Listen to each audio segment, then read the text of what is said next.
వైఎస్ఆర్ జిల్లా బద్వేల్ టీడీపీలో అసంతృప్తి జ్వాలలు భగ్గుమన్నాయి. 2019 ఎన్నికల్లో పోటీ చేసిన డాక్టర్ రాజశేఖర్ టీడీపీ అధిష్టానంపై ఫైర్ అయ్యారు. వైద్య వృత్తి చేసుకుంటుంటే రాజకీయాల్లోకి తీసుకొచ్చి రోడ్డున పడేశారని ఆవేదన వ్యక్తం చేశారు. గత ఎన్నికల ముందు అతి తక్కువ సమయంలో పిలిచి టీడీపీ టికెట్ ఇచ్చారని, కానీ ఇప్పుడు టికెట్ మరో అభ్యర్థికి ఇస్తామంటున్నారని అన్నారు. టికెట్ ఇవ్వకపోవటానికి తప్పుడు కారణాలు చెబుతున్నారన్నారు. 2019లో మరి ఆ రోజు బద్వేలు టీడీపీ అధిష్టానం పిలుపు మేరకు నేను రాజకీయాల్లోకి రావడం జరిగింది. నాకు ఆ రోజు తెలుగుదేశం పార్టీలో ఎవరూ తెలియదు. కేవలం బద్వేలు టీడీపీ అధిష్టానం యొక్క కుటుంబాన్ని నమ్ముకొని రాజకీయాల్లోకి రావడం జరిగింది. మరి 20 రోజుల ముందు మాత్రమే నన్ను పిలవడం జరిగింది. 20 రోజుల్లో ఒక రకంగా మరి ఆ రోజు యాంటీ ఇన్కంబెన్సీ ఓట్, ప్రభుత్వ వ్యతిరేక ఓటు ఉంది తెలుగుదేశం పార్టీకి.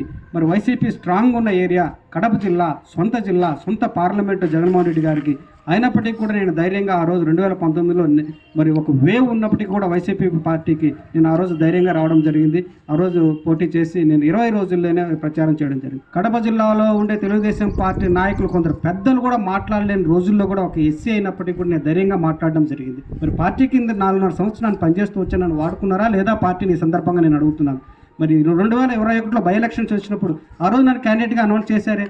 ఆ రోజు మరి వాళ్ళ వెంకట సుబ్బయ్య గారి వాళ్ళ ఫ్యామిలీ నుంచి ఆమె డాక్టర్ సుధాకర్ నిలబడ్డారు కాబట్టి మళ్ళీ విత్డ్రా చేయడం జరిగింది. కానీ నన్ను అనౌన్స్ చేశారంటే ఆల్మోస్ట్ మరి ఎలక్షన్ పోవాలని చంద్రబాబు నాయుడు గారు నిర్ణయించడం జరిగింది కదా. మరి ఆ రోజు బద్వేలు టీడీపీ అధిష్టానం మరి ఆ రోజు ఒప్పుకున్నది కదా. బద్వేలు మరి అలాగే ప్రజలు నాయకులు కానీ కడపలో ఉన్న కడప జిల్లాల నాయకులు కానీ ఆ రోజు ఏకగ్రీవంగా నన్ను నిర్ణయించడం జరిగింది కదా. మరి ఆ రోజు 2021 అభ్యర్థిగా ఉన్న వ్యక్తిని 2024 అభ్యర్థిగా ఎట్లా లేకుండా పోతాను ఈ సందర్భంగా నేను ప్రశ్నిస్తున్నాను. మరి ఇవన్నీ కూడా నేను కార్యకర్తకు నాయకులకు అందుబాటులో లేనని ఈ సందర్భంగా నేను అడుగుతున్నాను. ఏ పరిస్థితుల్లో ఈరోజు నాకు టికెట్ లేదు అని అంటున్నారంటే నాకు చాలా బాధాకరంగా ఉంది. ఒకసారి టీడీపీ అధిష్టానం కూడా ఆలోచించండి.